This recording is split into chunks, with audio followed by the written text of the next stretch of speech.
जय स्वामी मित्रों, केम छो? मजामां? चलो आज આપણે 7મા નંબરના ચેપ્ટર અંદર 15મા સમૂહની અંદર એક લાસ્ટ ટાઈમ બી અગત્યનો ટોપિક શીખ્યા હતા. નાઇટ્રિક એસિડનું ઉત્પાદનની આપણે કઈ પદ્ધતિ શીખ્યા હતા? બરાબર છે, કઈ બીમાં? તો તમને ખબર જ હોય ને. એક તો આપણે એનું પ્રયોગશાળામાં ઉત્પાદન જોયું, બરાબર ને, અને પછી એનું કયું ઉત્પાદન જોયું? ઔદ્યોગિક ઉત્પાદન જોયું. ઔદ્યોગિક ઉત્પાદન બહુ અગત્યનું હતું, તમને ખબર છે. આપણે એમોનિયાનું ઓક્સિડેશનનો અભ્યાસ કરી અને પછી આપણે HCl3નું ઉત્પાદન કર્યું. ઓસ્વાલ્ડની વિલગન પદ્ધતિ, ઓસ્વાલ્ડ પદ્ધતિ, બરાબર. ઓકે, તમને ખ્યાલ હોવો જોઈએ ને કઈ હતી પદ્ધતિ.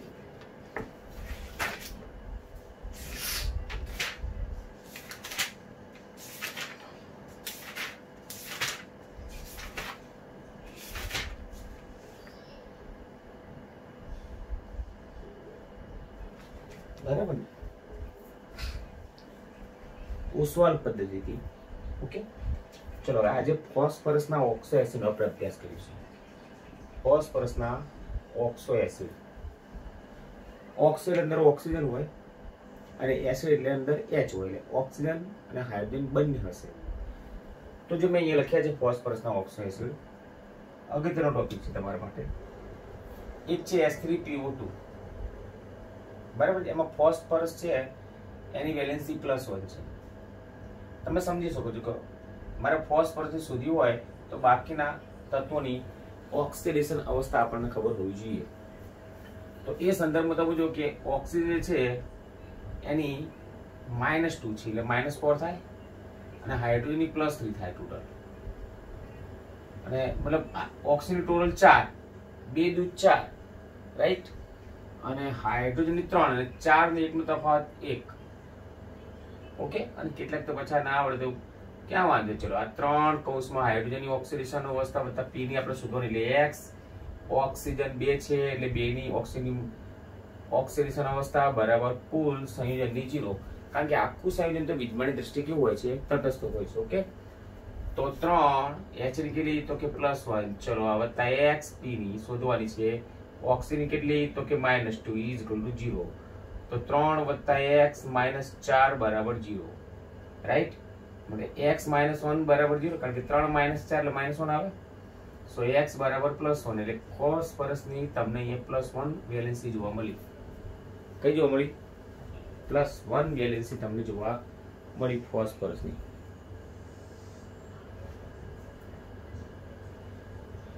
ઓકે, ચલો જો +1 હોય ને તે મેં તમને આટલા કોન્સેપ્ટ લાવ્યા. +1 +3 +5 +7. +1 હોય તો હાઇપોઅસ લાગે, હાઇપોઅસ, હાઇપોપૂર્વક લાગે અને અસ પ્રત્યય લાગે.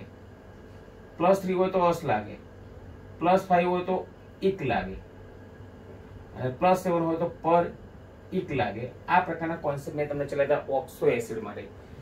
જે તત્વનો ઓક્સો એસિડ હોય એ તત્વની જો +1 ઓક્સિડેશન અવસ્થા હોય તો નામકરણની અંદર તમે હાઇપોપૂર્વક લાગો, અસ પ્રત્યય લગાડો, જે એટલે હાઇપોફોસ્ફરસ એસિડ.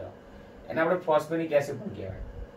H3PO3 માં P ની +3, 3 દૂ 6 અને 3 નો તફાવત 6 અને 3 નો તફાવત +3 થશે, રાઈટ. ઓકે, એટલે P ની +3 છે.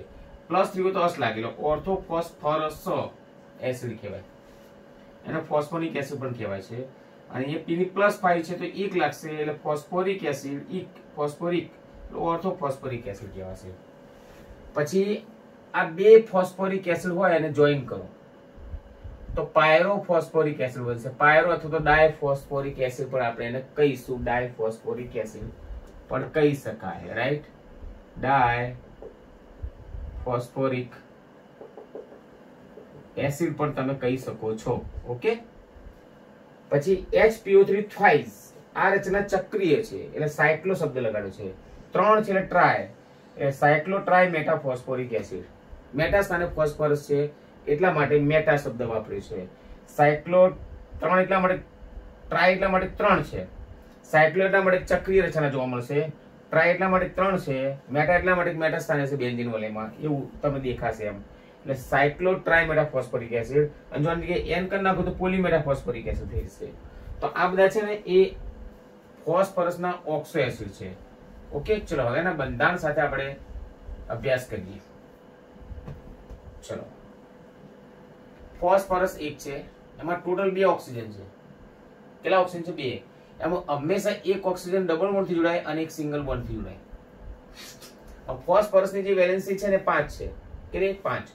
એટલે 1 2 3 4 અને 5. 15 મો સમૂહ છે ને 5 વેલેન્સી આવે, રાઈટ? આમ જોવા જઈએ તો ઓકે. ચલો, હાઇડ્રોજન કેટલા છે? 3 છે. તો એક હાઇડ્રોજન આ એક ઓક્સિજન સાથે આવશે. હવે 2 વધ્યા તો 2 અહીંયા આવશે. જો ખાસ, એટલે આનો મીનિંગ શું થયો કે 2 pH બનશે. 2 HP સાથે એક HO સાથે છે.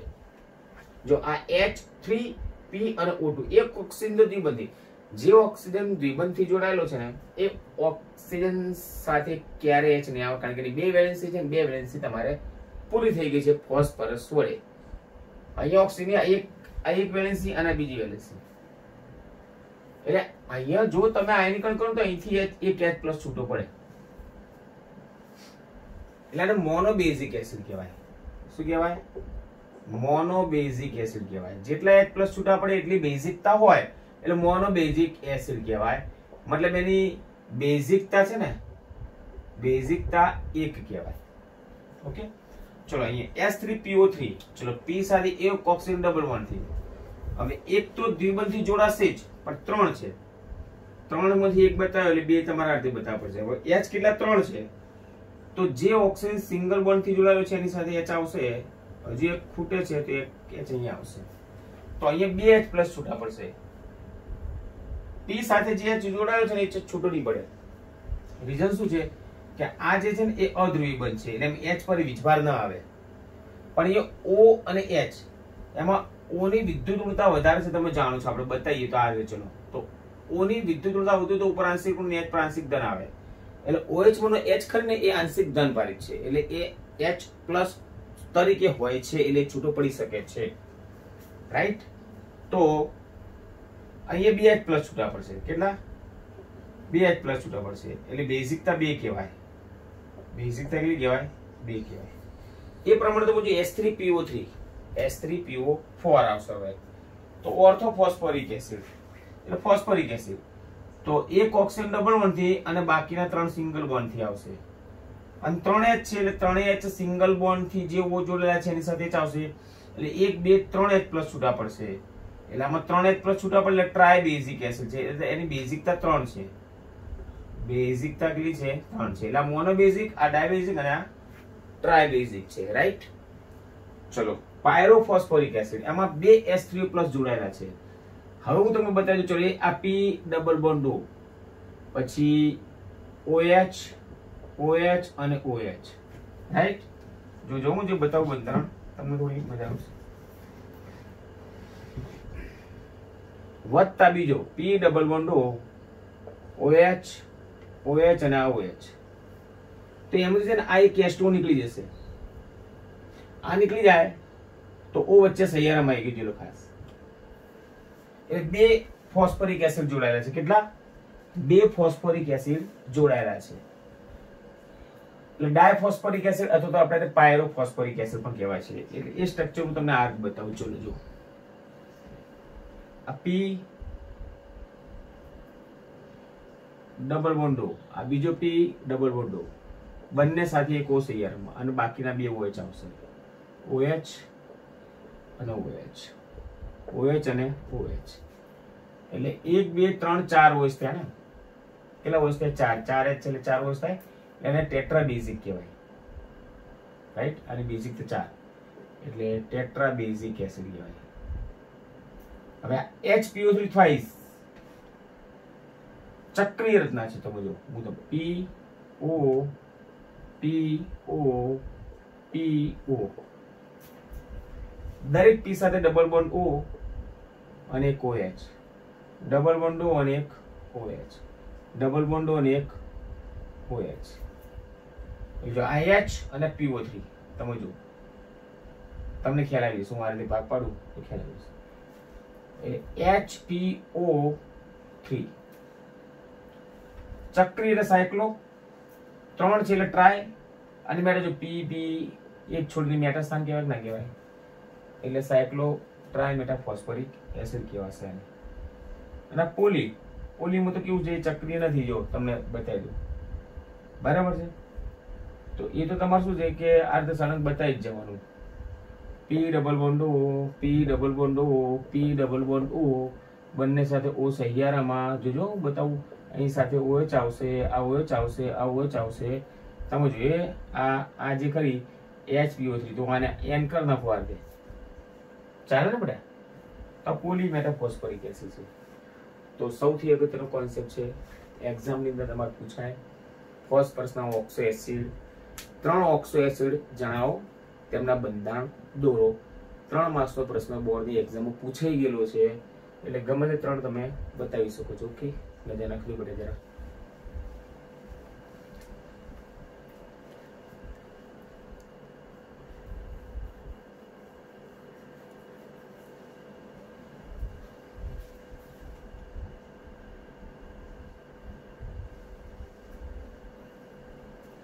ઓકે, તૈયાર કરી નાખજો બંધારણ સાથે, એટલે તમે પરીક્ષામાં પૂછાશે.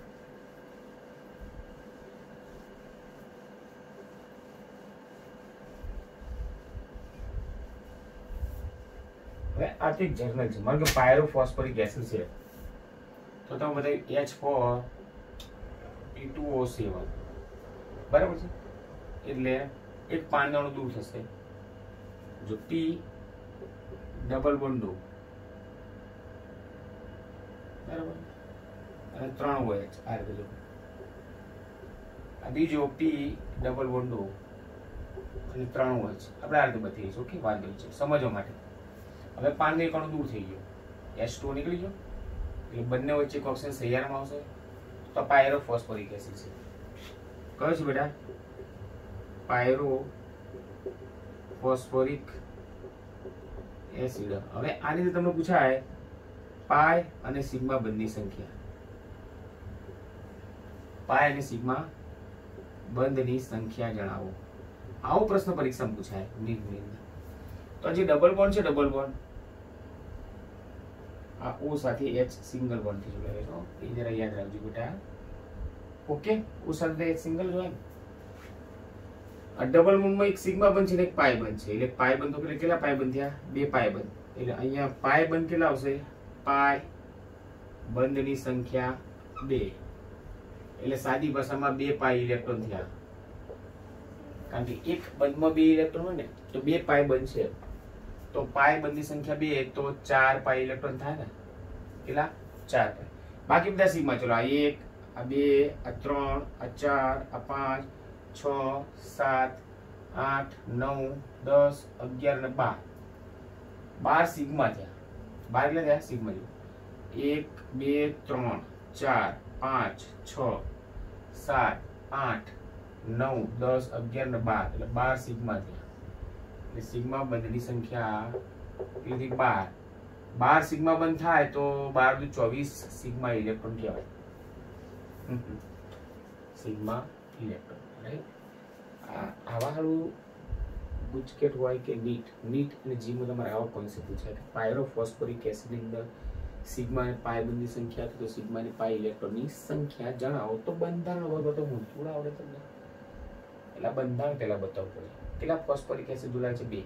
એમાંથી એક પાંદડું શું થયું છે? દૂર, એટલે એક વચ્ચે ઓક્સિજન આવશે. જો એક ઓક્સિજન ડબલ બોન્ડથી, એક બંને વચ્ચે સહિયારામાં, બાકી 2 OH અહીંયા, 2 OH અહીંયા, પછી તો આવડી જ જાય ને બેટા. ઓકે, જોઈ લો.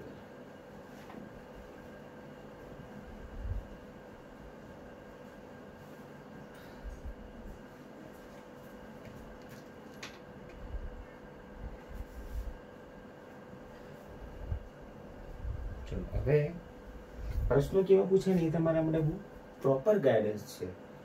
પ્રશ્ન કેવી રીતે પૂછાય ને એ બહુ જાણવું જરૂરી છે.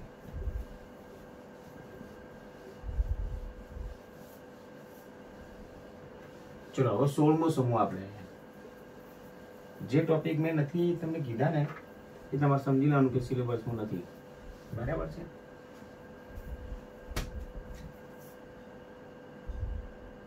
16માં સમૂહની અંદર પણ એક રાષ્ટ્રીય સમૂહનું ઔદ્યોગિક ઉત્પાદન તમારે પરીક્ષામાં પૂછવાનું છે.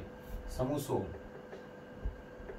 સમૂહ 16 જેને આપણે ચાલ્કોજન કહેવાય. ચાલ્કોજન સમૂહ કહેવાય.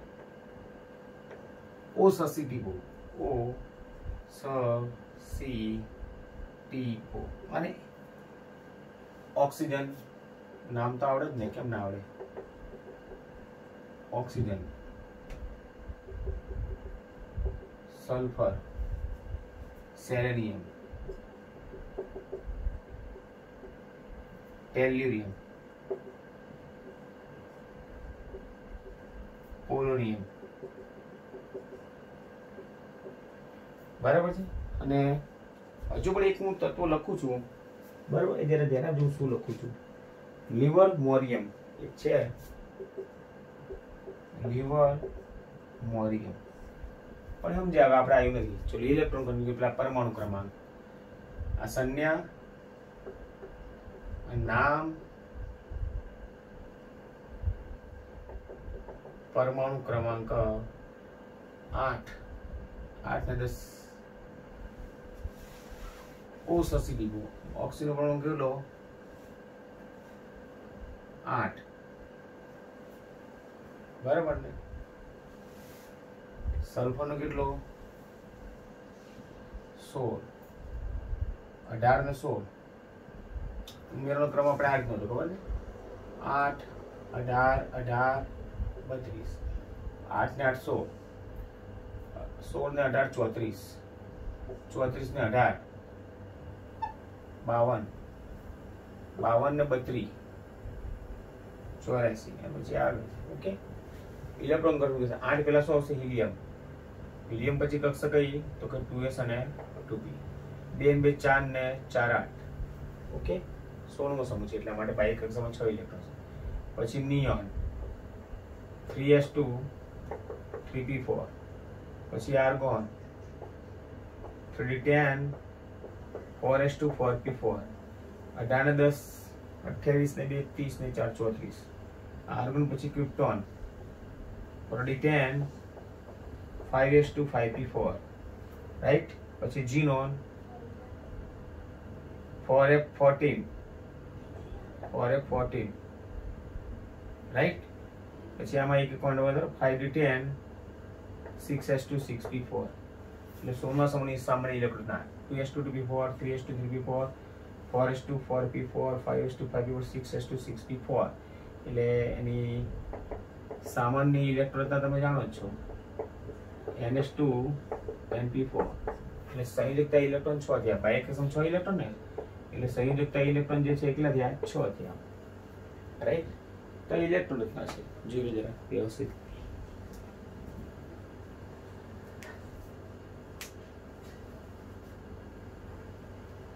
ચલો હવેના આવર્તનીય ગુણધર્મો તમને આવડે. સૌથી સહેલામાં સહેલા શું? તો કે આવર્તનીય ગુણધર્મો. સમૂહમાં તમે ઉપરથી નીચે જાઓ. સમૂહમાં ક્યાં જાઓ? ઉપરથી નીચે તરફ જતા.